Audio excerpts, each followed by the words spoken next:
Yun oh, CBT check up tayo mga bossing. Uy, ano to? Clutch damper na kudrado na parang hugis triangle. Grabe. Ayun oh, halatang improvise lang oh. Kaya pala ayaw pang matanggal. Minayti band yata. At ayun na nga. Yun oh, napakaganda ng sikat ng araw. Magandang umaga sa inyo mga boss. Ayan, may unit tayo dito. MIUI 125 na magenta, i-overhaul natin yan. Lagutok issue. MIUI 125 na dilaw, ready for release. Solay 125 at Honda Click. Ayan, puro maintenance tayo ngayong araw. Ayun o, si Ben o, bumabanat na dito ng Honda Click. May aircos pa akong ginawa, pulley set. At eto, CBT check up tayo mga boss. Oh, ano to? Yun oh, rubber damper o yung tinatawag na clutch damper. Ayan, parang triangle na kudrado na hindi maintindihan. Halatang in-improvise lang, no? Siguro walang mabili. At grabe din yung kalawang at dumi ng panggilid nito. Yun oh, grabe oh. May 90 band pa. Ang hirap tanggalin.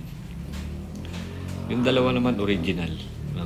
Bilog pa naman yung dalawa. Pero papalitan na natin yan ng bago. At gagrasahan natin ito. Medyo lilinisin natin. At karumal-dumal na ang itsura. Ayan, oh. Tingnan nyo.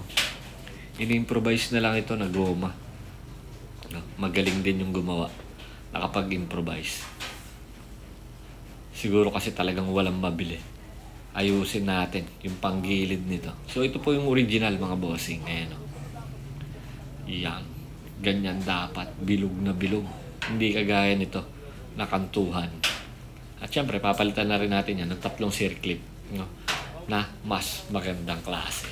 At eto.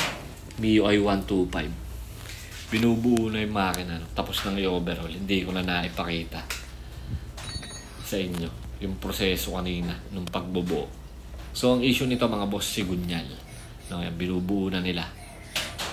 Eto, yung kanyang sigunyal. Pakita ko sa inyo yung issue. Kung bakit namin ito in-overhaul. So, ito po yung bearing ng magneto side ng sigunyal. Ayan. Napakaluwag niya na po. Kakamayin mo na lang yung pagpasok at paglabas. Which is dapat, sobrang sikip po niyan. Pine-press out yan at pine-press in. Para matanggal at maikabit.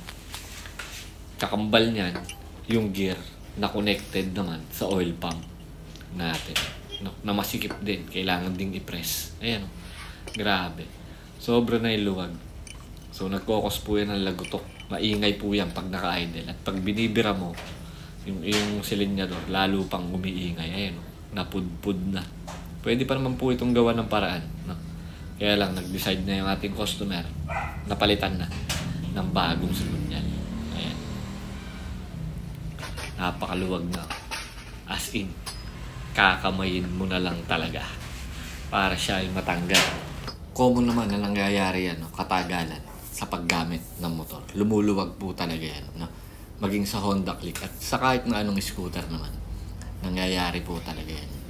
Na lumuluwag yung bearing sa kanyang sigunyal.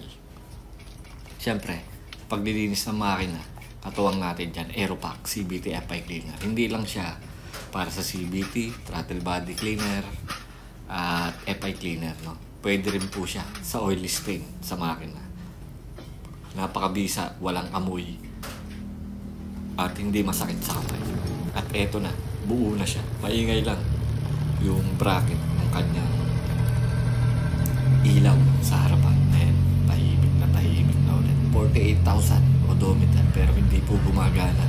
Medyo nagkatagalan. So bukas po ulit mga bossing. Ride safe po and God bless sa lahat. Maraming salamat po.